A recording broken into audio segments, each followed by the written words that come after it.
What is up, guys?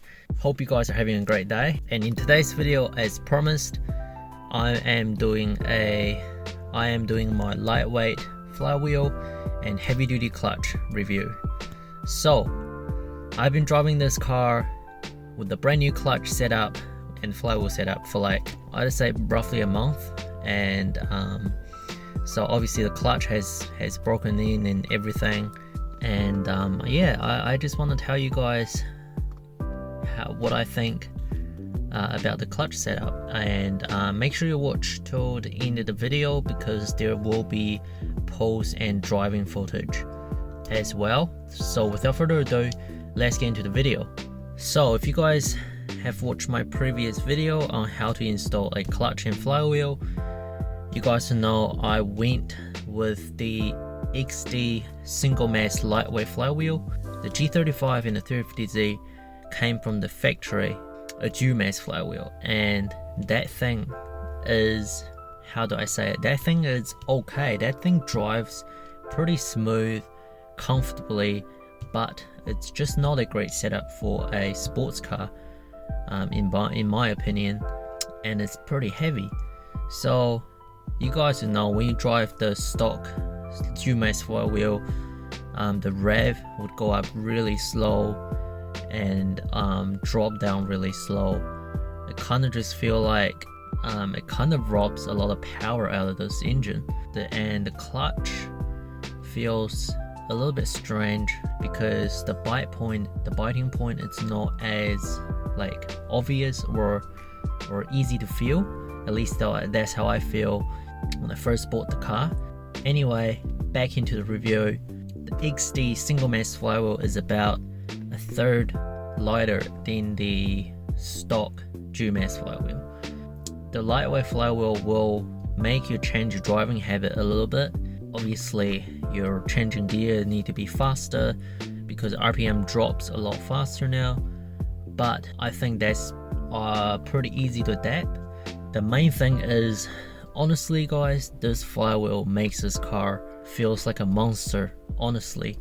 Especially from maybe 2000 to 4000 RPM, it is so freaking responsive.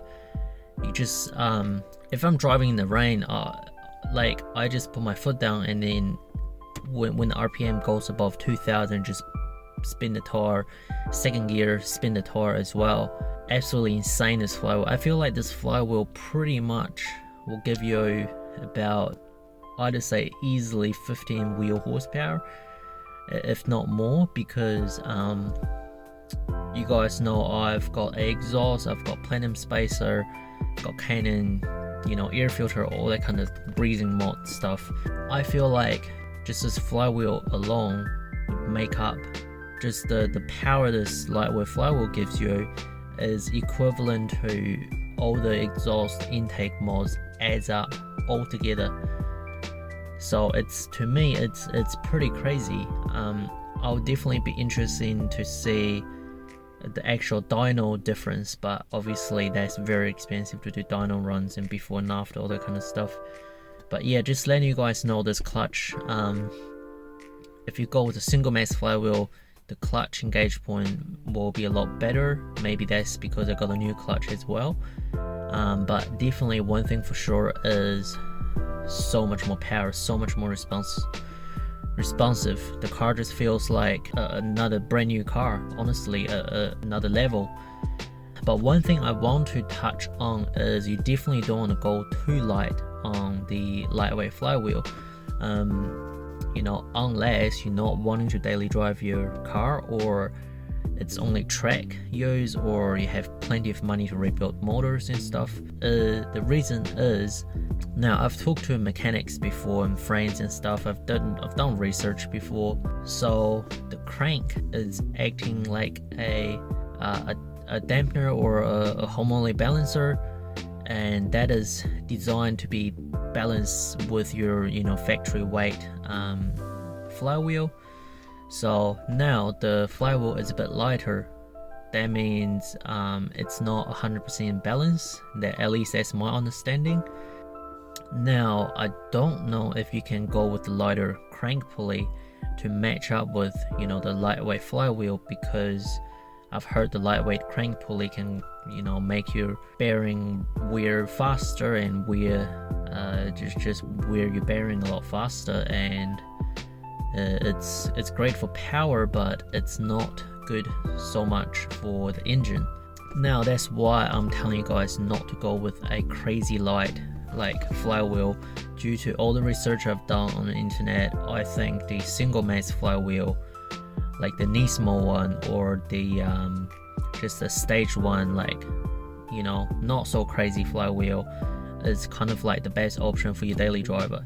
When it comes to the super lightweight flywheel, you can have chatter really bad, you can have really bad time to get the car off the line, like, you know, the clutch clutch engagement is a lot rougher, a lot harder, and sometimes when you go extreme light, the flywheel, the engine, it's idling really rough because it's so light, it's not really keeping the engine idling properly.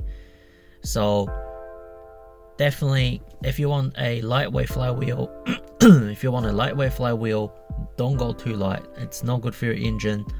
Personally, I think the EXEDY single mass flywheel, it's kind of like the best option because it's not going crazy light. Or, you know, the JWT ones, the Nismo ones, they're all pretty good. They're all roughly about the same weight, unless you go, you know, above stage 1, like stage 2, stage 3 is going more and more crazy. Now moving on to the clutch part, you can feel this clutch is grabbing so hard. I believe this is only an entry level clutch. It's entry level, like stage 1 heavy duty clutch or something like that. And overall, this is not an expensive option at all. I am really happy with this setup being a daily driver.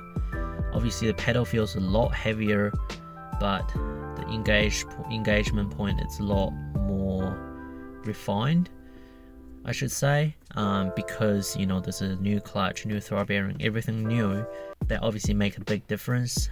But, you know, just a clutch alone, you know, if you're planning on daily driving car, just go with a stage 1. The VQ, the DE, it's not gonna make enough power to make your clutch start slipping.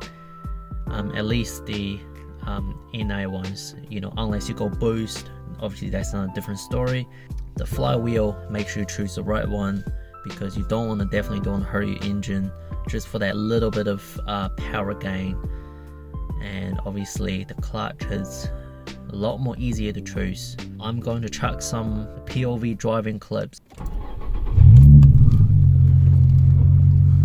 The car is a completely different car. Like,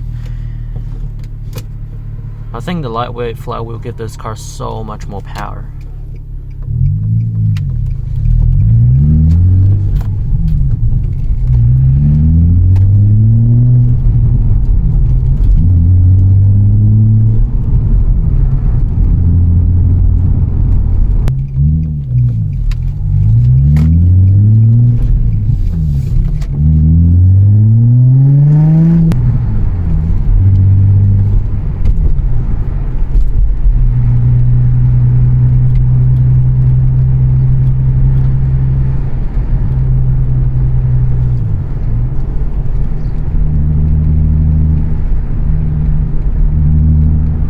Like a little touch of throttle, this car just goes like so responsive.